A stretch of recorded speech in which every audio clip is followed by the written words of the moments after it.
jupe fondue, petits morceaux de cuisses dorées. À la croisée du tissu, sa peau apparaît, puis disparaît. Le cou déplié et espérer un brin de transpiration. Dans la droite ligne de la figure du gisant, en fait, je m'attaque à un nouveau volet qui lui-même a sa part d'inspiration de la statuaire. Voilà. Donc c'est plus du tout le même registre. On était, pour commencer, dans le gisant, dans la tombe, dans le revenant, de fait aussi, c'était comment on pouvait réveiller les âmes et réveiller les présences.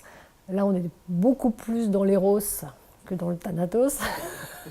Donc après s'être réincarné, là, je me pose la question de la rencontre, finalement, de la rencontre amoureuse.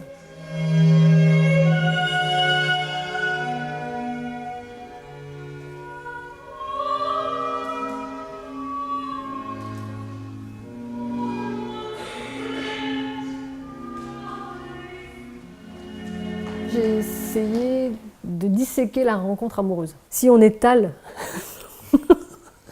le coup de foudre, la rencontre amoureuse sur une table, on va voir qu'il y a plein de séquences en fait, qui succèdent.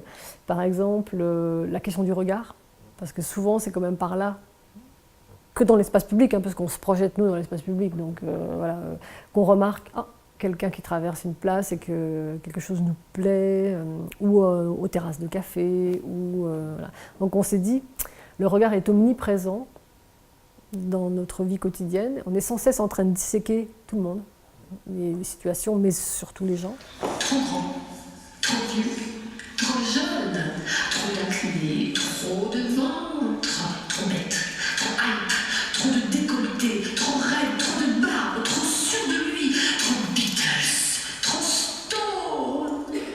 On a travaillé à une chorégraphie du regard qui soit absolument exagérée, qui a ses côtés délicieux, amoureux, critiques et vraiment désagréable, parce que finalement on est sans cesse en train de juger aussi, avant que peut-être de s'arrêter sur quelqu'un.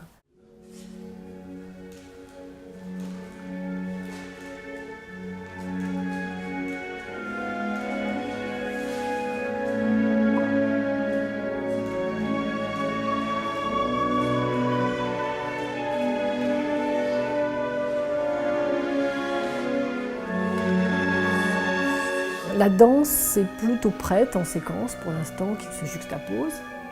Nous travaillons dans un vaste espace unique, pas de déambulation d'un espace à un autre. Par contre, dans ce vaste espace que nous partageons, le but du jeu est de faire en sorte que le public s'assoit à certains moments, se lève à d'autres, traverse l'espace des danseurs, ait la possibilité, l'autorisation de picorer, voire de toucher, de repartir, etc., etc. Je vous invite à vous lever. Levez-vous. Lentement. Avancez doucement. Donc c'est toute cette espèce de mobilité qu'on essaie de travailler, avec un repère un peu différent de la figure du gisant, où il y avait un meneur, il y avait un passeur avec son bâton, qui était une figure d'autorité. Là, on a envie plutôt de lui offrir la possibilité d'écouter des indications qui sont diffusées très largement, avec une voix assez charnelle, enfin sensuelle, qui donne envie d'être écoutée encore plus longuement, et puis qui propose « levez-vous ». S'il vous plaît, levez-vous.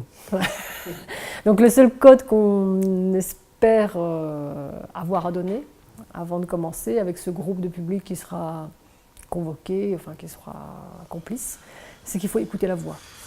Entrez. Avancez.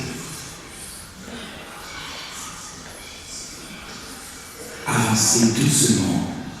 On est déjà en mouvement, finalement, quand le public nous découvre. Par contre, l'immobilité vient petit à petit. Voilà. Au contraire, pour saisir des moments de rencontre, en profiter en tant que spectateur. Donc on essaie de les mettre en mouvement eux aussi. Et puis, je dirais déguster ce qui est en train de se jouer entre les personnes, mais comme si on avait fait une sorte d'arrêt sur image, une pause photographique, et du coup on peut en profiter pleinement. Mais c'est pour moi le même plaisir qu'on peut avoir à tourner autour d'une statue dans un musée. Laissez-vous approcher.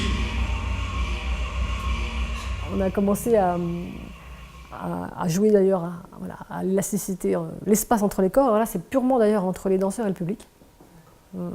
Et puis comment est-ce qu'on peut effleurer le public et ensuite repartir et voilà, jouer à exciter un peu les sens avant d'entrer dans la notion plus vaste de l'éventail des contacts. Et que tout, dans une approche amoureuse ou dans l'acte lui-même, peut faire sens, que ce soit des choses désagréables ou bien très agréables, des différences de pression, comme un espèce de langage tactile.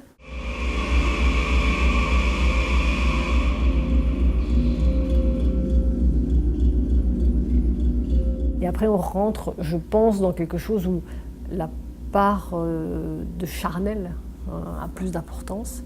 D'abord entre danseurs, toujours d'ailleurs entre les danseurs, avant que d'inviter éventuellement le public à y participer.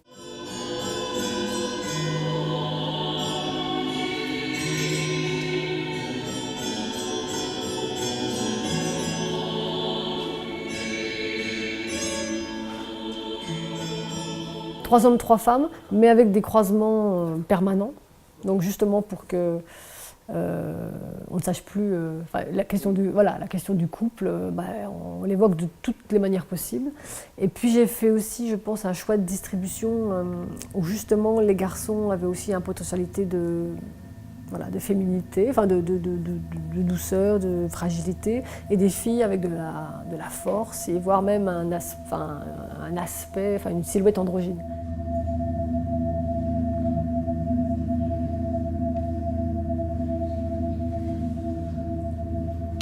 On est vraiment sur une phase intéressante parce qu'il commence à y avoir... tous les chantiers ont évolué, ont avancé beaucoup.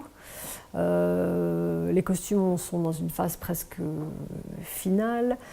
On a aussi la question du tatouage. On propose au public, quand il nous voit de près, de découvrir aussi des infinis détails qui sont par exemple ces ornements sur la peau, qui sont la première couche, mais qui sont aussi une invitation à regarder plus loin si ça continue ou pas. On est aussi, encore une fois, dans des valeurs très érotiques.